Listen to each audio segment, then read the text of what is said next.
Hello Swift Nation, I am Dan, the mayor of Painesville, or Real Dan Stan, and I'm sure most of you have heard of the ongoing poll for WrestleRamble Extra on Patreon, which sees SummerSlam 2010 in the lead. A pay-per-view I suggested, with no intention, but the one intention that I really like this pay-per-view. But then Luke Owen reminded me that Ollie Davis actually hates this pay-per-view, and it always made him quit wrestling. And that honestly wasn't the plan. But since then Luke has been pushing this war between SummerSlam 2000, which is in second place currently. Oh! Watch this, Lise. You can actually pinpoint the second when his heart rips in half. And now!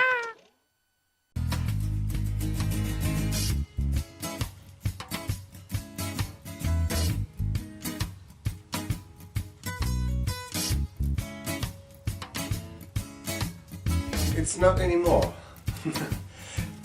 My phone just refreshed, it's not anymore. Okay, that's very surprising. It's now SummerSlam 2010 is in second place with 32%, and SummerSlam 2000 actually at 36%. And well, now the point of this video has run obsolete. But anyway, maybe the tides will change again, because in the weeks before we had an ongoing war between these two particular pay-per-views, one of which will be reviewed by Luke Owen and Ollie Davis in an upcoming WrestleRamble Extra for Patreon exclusive Swift Nation members, Sledgehammers as we call them. And well, honestly, I suggest SummerSlam 2010 because I really liked that show. And yesterday I rewatched that show, and honestly, I have to say this show hasn't really aged well, because today's style doesn't match with SummerSlam 2010 in-ring style, because it's the same style every match. And to be fair, there are a lot of boring matches on the card, from the looks of it. But actually, there are a lot of points to it, and the build to SummerSlam 2010 was actually pretty great. And that's why I like this pay-per-view, and I see it as the first spark of a new revolution, because with SummerSlam 2010 WWE tried to make a change of guard and bring in the new generation. They failed, they made some stupid decisions, especially towards the end of the pay-per-view, but they tried. And a lot of things sparked from these mistakes, and this eventually led us to where we are now. So, the first thing I want to say about SummerSlam 2010 is they can't believe that 2000 is now in the lead. SummerSlam 2010 is the great main theme the show had. Rip It Up was it, and I really like that song still, and the first time I heard it yesterday, I immediately remembered almost the entire build of this pay-per-view, and I really got excited to rewatch that show. And it's only 3 hours. Can you imagine a pay-per-view running for 3 hours and not more? Incredible. The first match was for the Intercontinental title, the crappy-looking version of the Intercontinental title, and we had the Nexus attacking Dolph Ziggler and Kofi Kingston. Yes, that match again, towards the end of the match. It was a pretty fine match. I liked how Vicky Guerrero played her heel manager role and really helped Dolph Ziggler doing his baby steps towards the World Heavyweight Championship run. and the build for Dolph Ziggler was perfect. Kofi was already boring at this point and wouldn't become relevant again until he joined the New Day. So this was the most boring years of Kofi Kingston's career, I have to say. But we had that short clip at the end, at the beginning of this match, and we were able to see how this came about. Michael Cole, by the way, commentary, also a part that wasn't really great about this pay-per-view, because you might have read that before, Lawler and Cole didn't really like working with Matt Striker, and to be fair, I like Matt Striker, but he can be annoying. He can be really annoying. And Michael Cole told us how this match came about a little bit, and well, nothing special, but fine match and okay build. It fulfilled its purpose, let's say that. And well, you could, as I was looking at the Nexus and I see all of its members again, and you think about it, where are these people now? I mean, you got Darren Young, who got released, I believe, this year from WWE. He became a tag team champion with Titus O'Neil as part of the Primetime Players, and had a short run with Bob Backlund, which almost got him the IC title, but because of the new brand split, it didn't.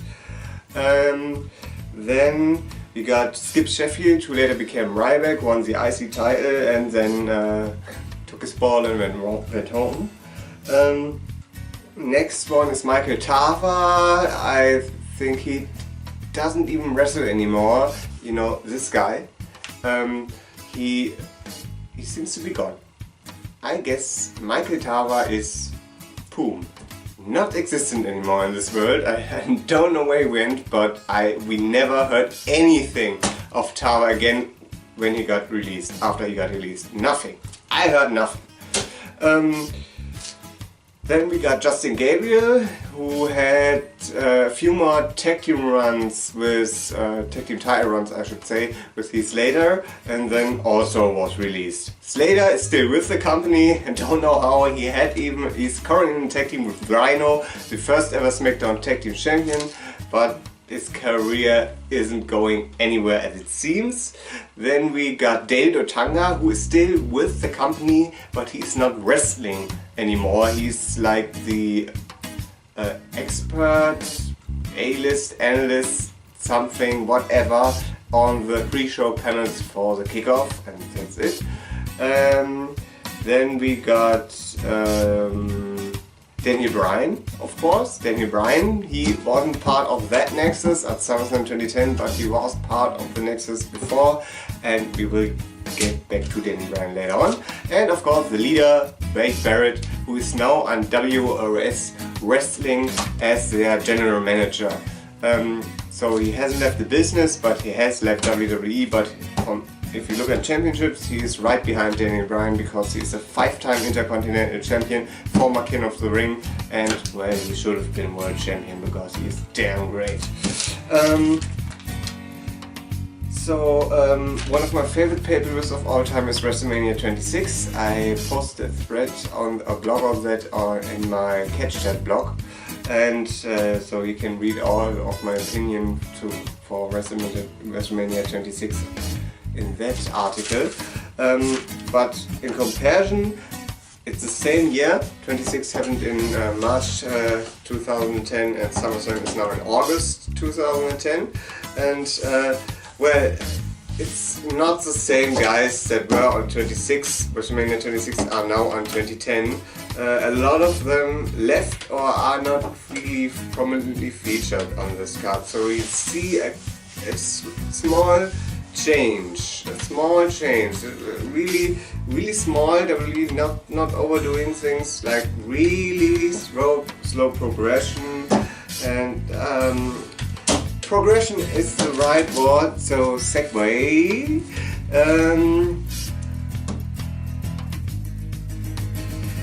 So Melina was Alicia Fox. Probably the best match any woman in the WWE ever had. The favorite match, of course, of Cameron and I'm pretty sure many other people. No, just kidding. Crap match, very boring. But there is something good to it, because at the end, Laycool, which is Layla and Michelle McCool, come to interrupt the championship victory of Melina. And by the way, Melina's entrance theme still rocks. And they interrupt her, and a huge brawl starts. And this would eventually lead to a unification match between the Divas Championship and the Old Women's Championship at Night of Champions. And that match sparked the beginning of the end of the first brand extension, and that is historic. That's actually something to talk about. The next match was the Strategy Society, the entire Strategy Society minus Serena Deep, and against the Big Show.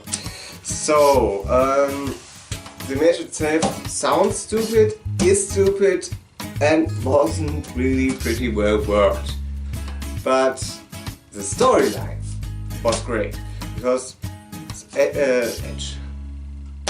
CM Punk was trying to make everyone straight edge, and he had this cult following by Serena, Joey Mercury, who went by Joseph Mercury at this time, Luke Gallows, and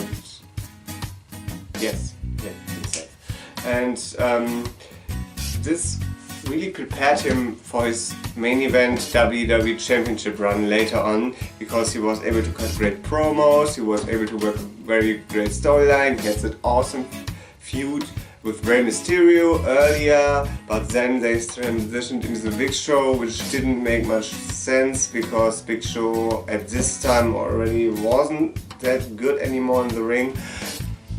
But I guess they really didn't have somebody else at this time on SmackDown, and that's why they went for Big Show. But we had that hair match between Mysterio and CM Punk, I think at Extreme Rules, and he lost that hair match, his hair was cut, and he wore a mask to hide his bald head. But Big Show was the one who unmasked CM Punk again, and well, that sparked the entire storyline. But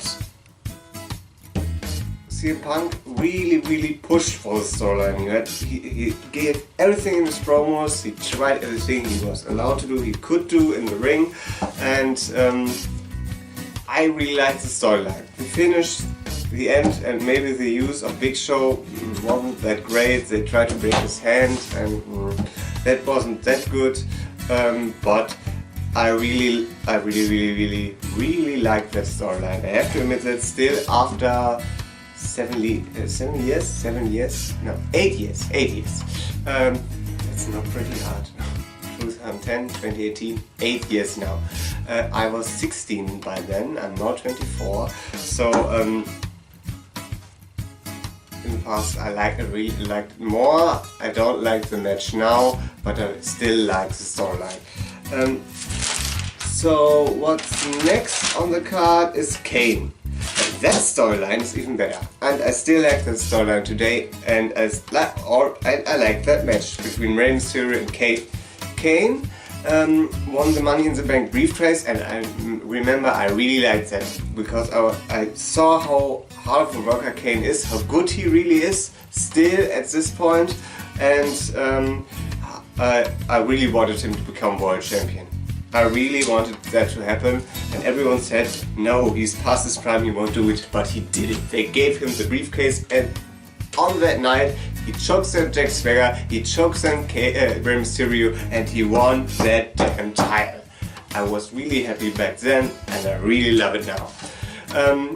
because it really helps his reputation. Because if he didn't win that title, if he would look back now, he would have only that one world title run for, I believe, 24 hours because before dropping into Stone Cold Steve Austin again. Because now he has that great longer world title run, and he had a great feud. Because as soon as he won that title, Undertaker, I believe in reality he got injured for a while.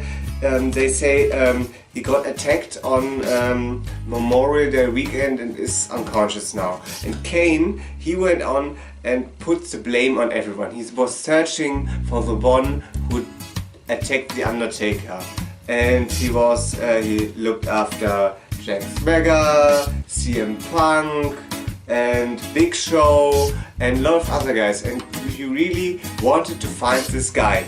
And then in the end he decided to blame Rey Mysterio. He said Rey Mysterio is the one who attacked the Undertaker, which isn't really believable because the Undertaker is like a huge powerhouse and Rey Mysterio is like, okay, but Kane claimed it was Rey.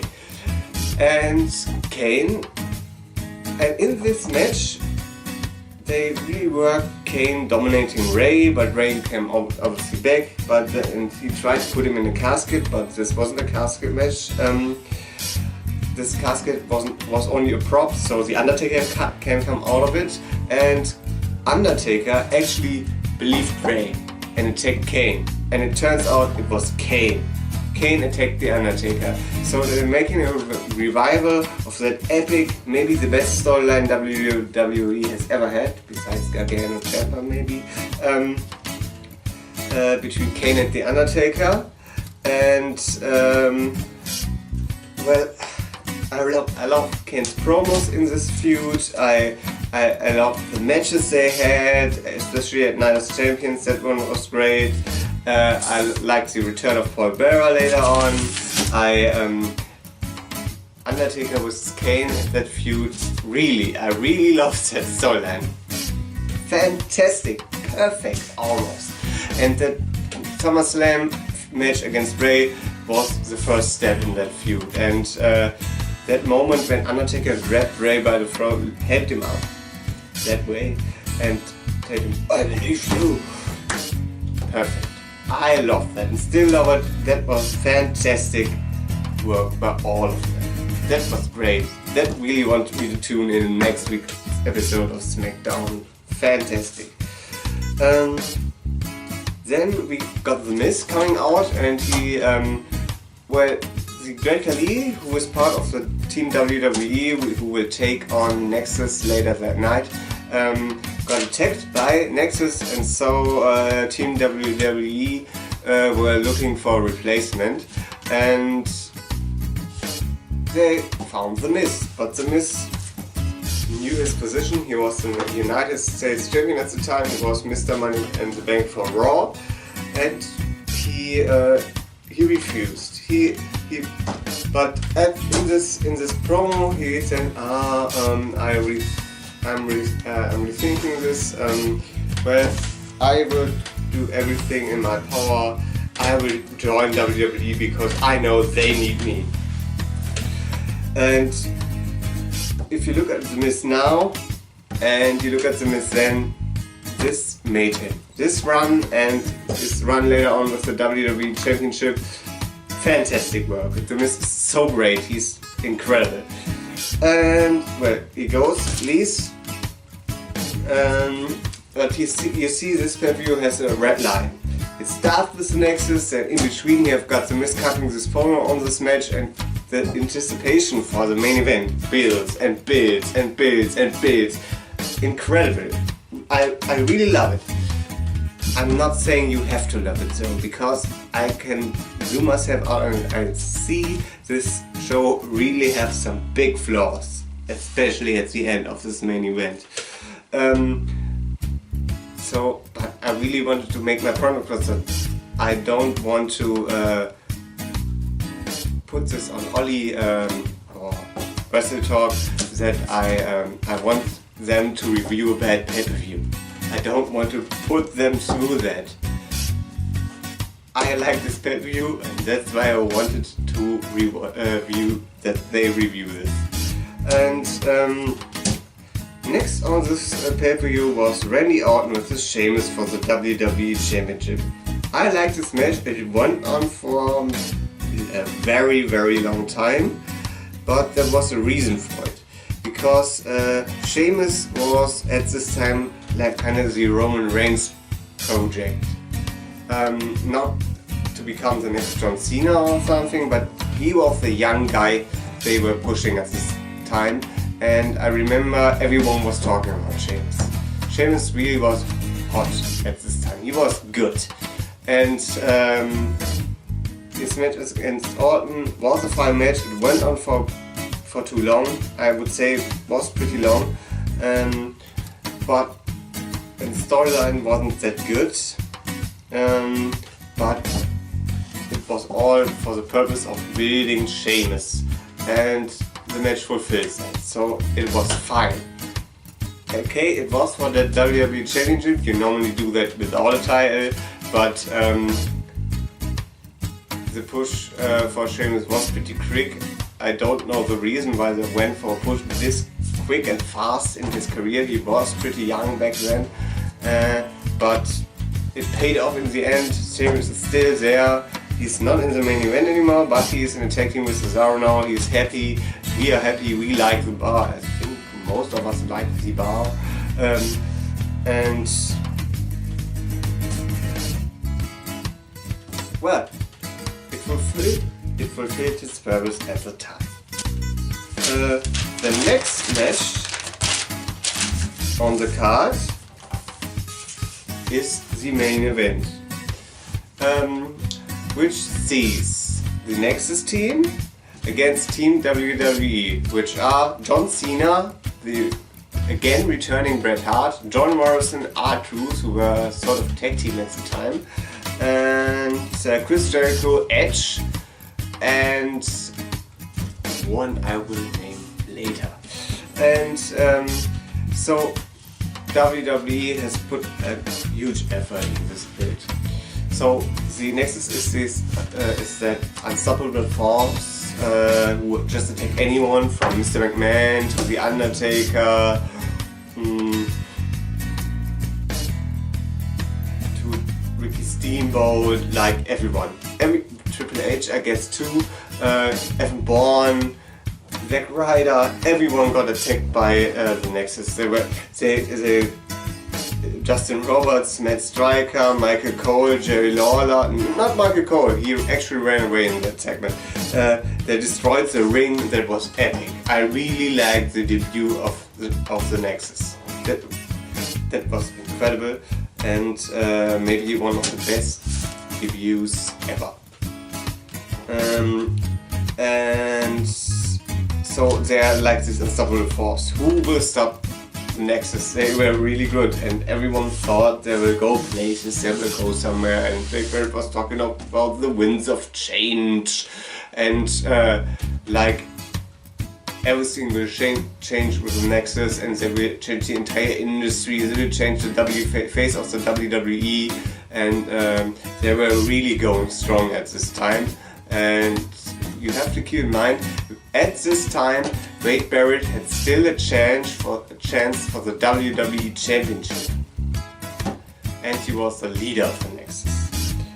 And to stop the Nexus, who attacked like everyone, we had John Cena, Bret Hart, Morrison, Truth, Jericho, and Edge, who really didn't get along. They told the story of them having in-between fights, arguments, but later on they keep getting together because this is the bigger picture. They need to get rid of the Nexus to push their own agendas again, and they teased the face turn of Chris Jericho, and Edge was losing his mind again, and you got Truth, who is thought for a time he was the weak link, but then it turned out Khali was the weak link.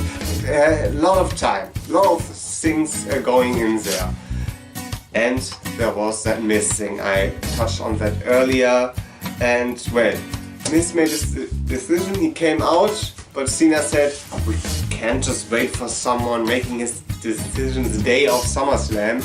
And so they asked Daniel Bryan. Daniel Bryan, ladies and gentlemen. That was a freaking great moment. One of the best moments ever for me.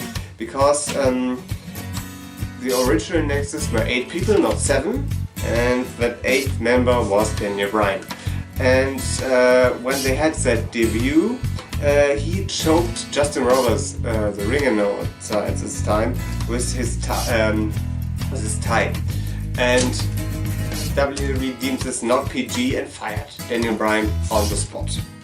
And there was a huge outrage on this. How could they fire Daniel Bryan for this? They told him that in the Nexus they could do anything. And well, I don't know for sure. It seems to be a work. I guess it's a work. But Daniel Bryan came back. Very surprising for me. I didn't hear rumors at this time. He came back. He was the rookie of The Miz in the first NXT season, and he just walked past, completely shocked the Miz and joined Team WWE. Incredible, because that animosity between Miz and Daniel Bryan reaches to this day, and 8 years from that incredible moment we get a match, a rematch of sorts between Miz and Daniel Bryan again at this year's pay-per-view, which is incredible. This is one of the longest told stories ever in WWE. There are longer ones, I know, there are better ones maybe, but for me this is great. Miz, the star, the superstar, the celebrity, the actor, against the pure wrestling, pro wrestler, machine, submission machine, Daniel Bryan. These two worlds colliding again and again and again, and this moment, Daniel Bryan replacing The Miz in Team WWE, that was the defining moment of this rivalry. And you see, I really get excited for this. Now we come to the match. Not really good tag team match. Very slow pace. I like these moments when when Nexus realized they are outnumbered. Wade Barrett gave a pep talk to Sheffield, and he eliminated like 2 people after one another. And but in the end, Nexus lost. I've heard interviews that nobody on both sides could really understand why Nexus lost. Because honestly, they should have won this. There's no sense at all, there's no reason really that I really accept why Nexus had to lose. So I heard Vince McMahon wanted to send the crowd home happy, which is okay, I guess, but maybe you could have done this differently, like Cena attacking Wade Barrett after the match or something, but like dominantly losing this match really broke the Nexus back. They held on for a couple more months, but they were done, and it took a really long time for them to, or for WWE to really look again towards the future, because they were forced to, because Edge had to retire, Jericho didn't want to, or Jericho wanted to leave, Cena,